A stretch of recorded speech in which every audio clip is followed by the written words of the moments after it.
Welcome, Wargamers, to my first battle report. So I'm actually doing the Azanulzimbar scenario in the There and Back Again rulebook. And I am using my entire Erebor army against, between legitimate, orcs. Not orcs, but, Gundabad orcs, as well as some that I converted up to make into Gundabad orcs, which is actually a pretty nice conversion. Pretty good one to do. I'm not trying to brag, I'm just saying it's a pretty good conversion to do. But, here's the keeper that I painted up, and we also have Azog. So there's the basic thing of the scenario. The dwarves have to get 12 dwarves in 12 inches, or 6 inches of the gate, which is this point here, on this rock. And evil have to kill Thror. Thror counts as a banner. Thrain does not get his blood-fueled special rule.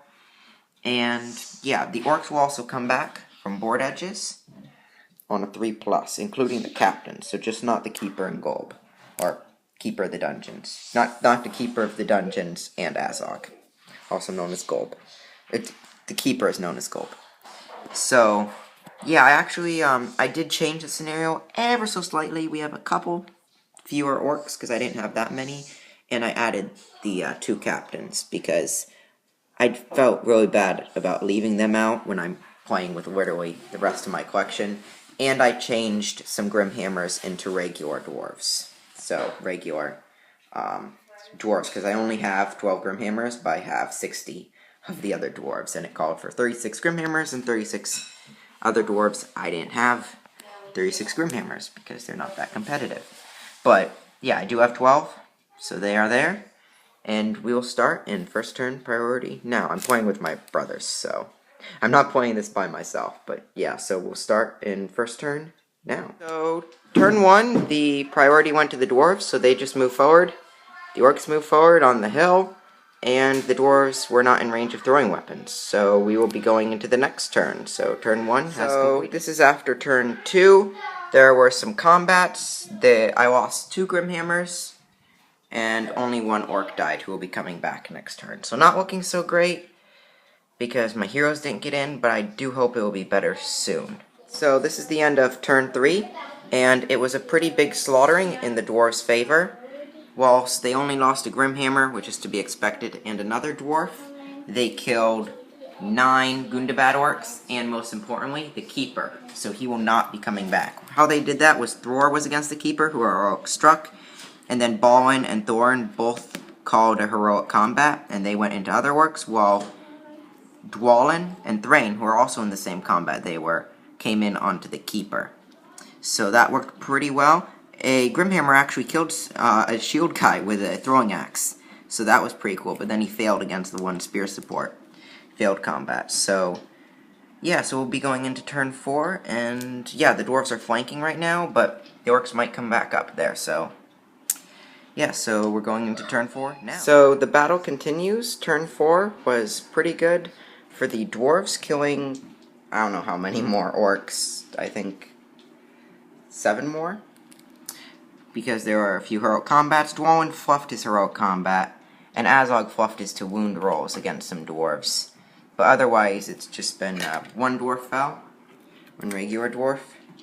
And so pretty much there's just been swirling of combats. The dwarves have been pushing them back, but where they need 6s, they've been struggling to get the kills. So, and some more orcs will probably be coming on, which might be able to stop these dwarves coming in. Hopefully they can't, because I really want to get to that gate and win for the dwarves. So this is the end of turn 5, and pretty much more slaughtering. The dwarves are cutting through the spear support pretty easily. And I think I lost 1 or 2 more dwarves, but so they're trying to make up for the, actually I haven't done, no, I did do those combats, but they're making up for the gate, and but all these orcs coming at the gate might be hard, so hopefully the heroes can get through to help them out. So we're going into turn 6. So this is the end of turn 6. The dwarves have pretty much cut through the Gundabad lines. Here are the dead, but they even killed a captain this turn in some heroic combats. Azog took Burned Fate and a Might, but pretty much the orcs are now going to be working on this hill, and I'm going to need my heroes, who who are now burned almost out of might to chop their way up here and get 12 dwarves up there. I do have a lot of dwarves in the field, but can I do that before they're eventually worn down and Thor dies? So now going into turn 7. So this has been another turn. Pretty much the dwarves are just trying to surge forward and get on top of the hill, but this hill is quite hard to get up on, so my heroes are going to have to do a lot of work. I've been using a lot of piercing strikes and killing quite a few. Thor actually failed his jump test. And yeah, so that's pretty much what I've been looking at. Azog finally killed his first dwarf because he's been doing horribly all game. And yeah, so my guys are just trying to churn up. I lost a couple more dwarves, and I'm just trying to fight my way to the top, where orcs keep coming on from the top after I kill them. So it's gonna be a long and grueling battle, and I just hope I have enough dwarves that Azog doesn't come and kill Thor, because he's now at might, so that could be kind of bad. So going into turn 8. So after turn that wasn't so good for the dwarves, their heroes really weren't killing or just were fluffing their rolls, so it didn't work very well for me. But they are pushing up, but yeah, Balin almost died. He's on 1 wound now. And yeah, so things aren't looking so good. Azog killed another, but the dwarves might still be able to push through. They might, so we'll see going into turn 9. So after turn 9, the dwarves did much better chewing through, particularly here, so they now have a way up. But the heroes did much better. Azog killed a dwarf. And yeah, the dwarves are just trying to chew through the enemy and get to them in order to get 12 up on that hill. So it still could go either way. The dwarves are coming forward, but they're pretty much out of might. Dwalin had to spend his last, or did spend his last.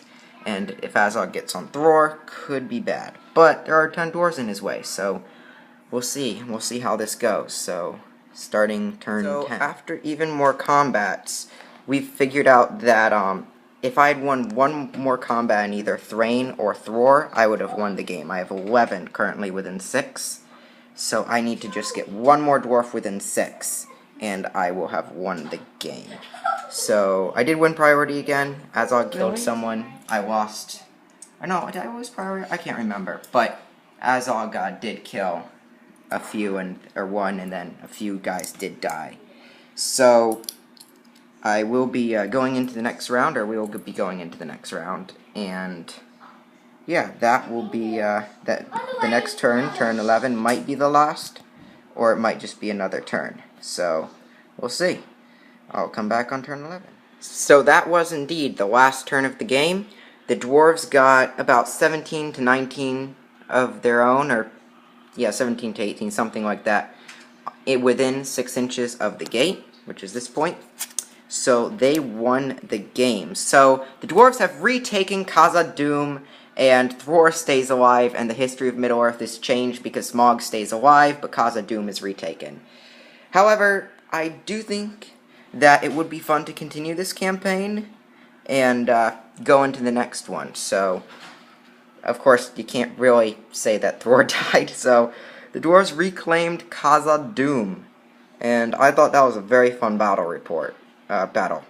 This is a battle report, but yeah, I thought it was a very fun battle.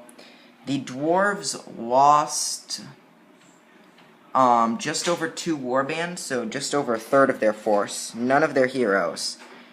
So that is the end. The dwarves have taken back Khazad-dûm. So be sure to like, comment, share, and subscribe. Support your Hobbit hobby, and Akman Ruki Astu. Thank you. Dubakar!